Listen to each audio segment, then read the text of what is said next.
amis, il faut que je vous dise un truc. Je suis Ladybug. Hello, c'est Estelle et aujourd'hui nous allons faire une vidéo totalement dédiée à Miraculous Ladybug. Vous vous attendiez à quoi exactement? Miraculous est devenue ma série préférée de tous les temps. J'ai acheté des peluches Kwami, donc quand je rentre chez moi, je pourrais dormir avec Tiki et Plagg. C'est mon rêve de tous les temps. Je suis amoureuse d'un enfant de 13 ans qui se transforme en chat. Si vous ne connaissez pas Miraculous, c'est simplement une série qui est à la base faite pour enfants, même si en fait non, les enfants ne peuvent pas la comprendre, je pense, autant que ce que nous les adultes on la comprend. Elle est tellement appréciable, elle est tellement satisfaisante. C'est une série que tout le monde peut regarder et vous n'imaginez même pas le niveau de bonheur et de satisfaction que cette série me procure. On parle simplement de super-héros qui sauvent Paris, sauf qu'en fait ces super-héros ont une double identité et quand ils sont au collège, ils n'ont pas le droit de dire que ce sont eux. Regardez Miraculous, point barre, c'est sur Netflix, vous n'avez aucune excuse. Alors ce tag, c'est en fait tout simplement, chaque question ça va être un personnage et je vais associer un livre à un personnage, donc ça peut être aussi des recommandations livresques basées sur les personnages de Miraculous. J'ai vraiment essayé avec ce tag de ne prendre que des livres dont je n'ai quasiment jamais parlé. Alors je vous avoue que c'est difficile parce que je parle forcément quand un livre me plaît, quand un livre m'a plu. Il y en a dont j'ai un petit peu parlé, mais voilà, je me suis concentrée surtout sur ceux dont j'ai très peu parlé sur ma chaîne. Première question, il s'agit donc de Marinette, je me fais garder tout le long. Ok, c'est mal parti pour cette vidéo, mais c'est pas grave. Donc Marinette, on la connaît tous, c'est donc la protagoniste de cette histoire. Elle est extrêmement gentille, mais extrêmement awkward et extrêmement maladroite et très très gênante. Et pour Marinette, j'ai décidé de choisir Eliza and Her Monsters de Mariana Zapata. Pourquoi? Simplement parce qu'en fait ce livre-là retrace énormément la vie de Marinette, je trouve. En fait on suit Eliza qui elle aussi a une double identité. Elle est très très timide, très très renfermée sur elle-même et en fait quand elle est chez elle, elle écrit des fanfictions. Attends, qu'est-ce qu'il fait? Excusez-moi mais il y a un avion qui fait un départ pas commun là. Elle est l'autrice d'une saga de comics sur internet qu'elle publie en fait chaque semaine et elle est mondialement connue. C'est vraiment mais hyper populaire dans son lycée, tout le monde l'adore, sauf que personne ne sait que c'est elle l'autrice de cette saga. Et du coup je trouve que ça rejoint très très bien le personnage de Marinette. Elle doit cacher en fait cette fausse identité très glorieuse que tout le monde admire et elle en fait dans la vraie vie elle est très timide et elle ose rien dire. Et un jour son identité va être révélée et elle va rencontrer un garçon et il va se passer plein de trucs etc. C'est un roman young adult, donc c'est un contemporain qui est extrêmement mignon et qui a beaucoup de douceur dans la manière dont il aborde les personnages, les relations. On en fait suit deux personnages qui sont très timides, très émotifs et qui ont beaucoup de mal à interagir socialement. Je me sens tellement bégette avec ce truc sur la tête, vous imaginez même pas. Est-ce que ça... Attendez. Pour la deuxième question, c'est donc Adrien.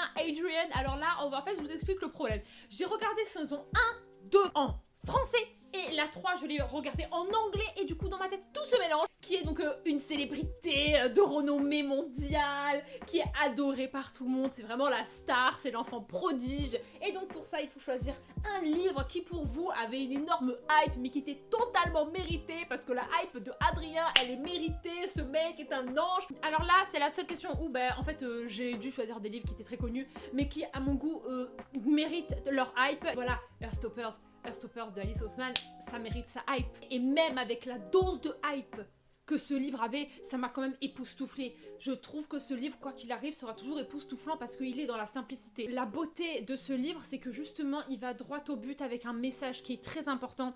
Et ça ne pourra jamais rater en fait.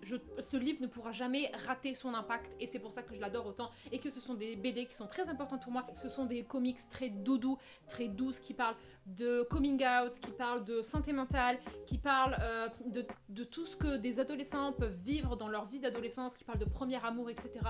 Ah, si vous voulez passer un bon moment, si vous voulez remettre votre cerveau dans du positif, Heartstoppers. Troisième question. Ladybug! Je suis Ladybug! Donc la plus cool super héroïne du monde, je n'aurais pas pu dire moins, pas pu si bien dire, excusez-moi. Un livre avec du girl power, un livre où il y a la puissance féminine. Là aussi je vais parler d'une fantasy dont j'ai déjà un peu parlé, mais pas trop non plus, donc voilà, c'est encore moi qui me glisse avec cette saga là, c'est la saga Fury Born de Claire Legrand. Elle n'arrive pas en France France, hein.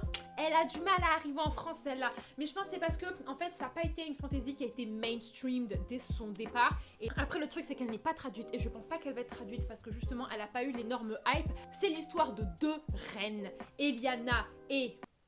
Putain, à chaque fois j'oublie, Riel. Il y a 200 ans d'écart entre les deux points de vue de ces deux reines. Et en fait, il y a un mythe dans ce monde fantasy, c'est que une reine sera la reine de la mort, ou genre elle créera le chaos, et une reine sera la reine de la lumière, elle va apporter la lumière et elle va sauver en fait le royaume. Et du coup nous on a les deux points de vue avec 200 ans d'écart, et on ne sait pas quelle reine va être quoi. On a deux points de vue de femmes qui sont très très fortes, mais qui en même temps sont vulnérables, parce que ça c'est ma petite touche personnelle.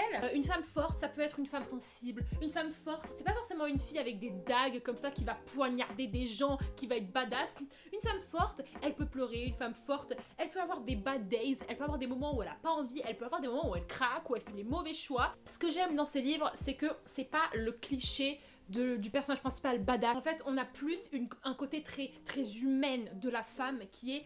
Elle a ses moments de gloire, elle a ses moments où elle est là et elle balance ses pouvoirs, mais elle a aussi ses moments où elle galère, et aussi la place de l'homme est très très bien faite, je trouve, dans ces livres. Je vous l'avais dit, les hommes sont tous très très respectueux, ils communiquent très très bien entre eux, et les scènes de sexe sont toujours très très bienveillantes dans la communication, et voilà, moi j'applaudis pour Chat Noir.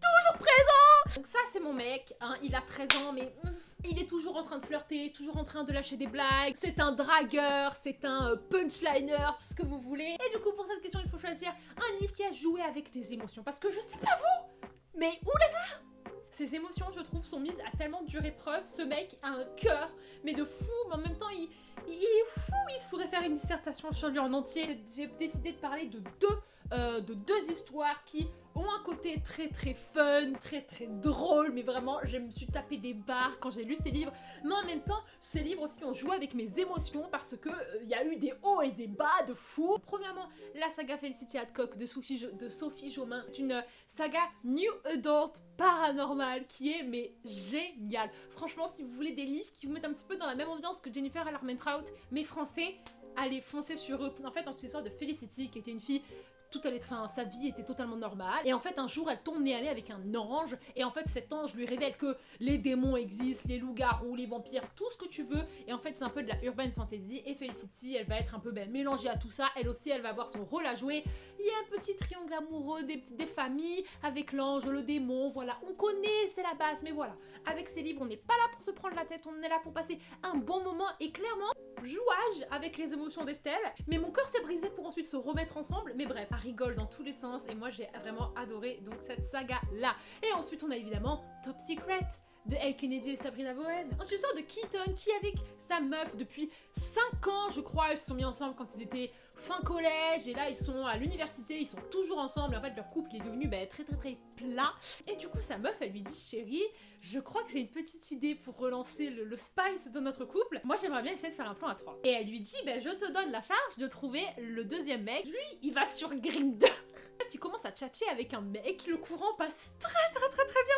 Sauf que ce qu'il sait pas, c'est que ce mec, il est dans son université, et ils se connaissent dans la vraie vie, et ils se détestent. Sauf qu'en fait sur Grindr, il y a des pseudos, donc il ne sait pas que c'est lui, et inversement.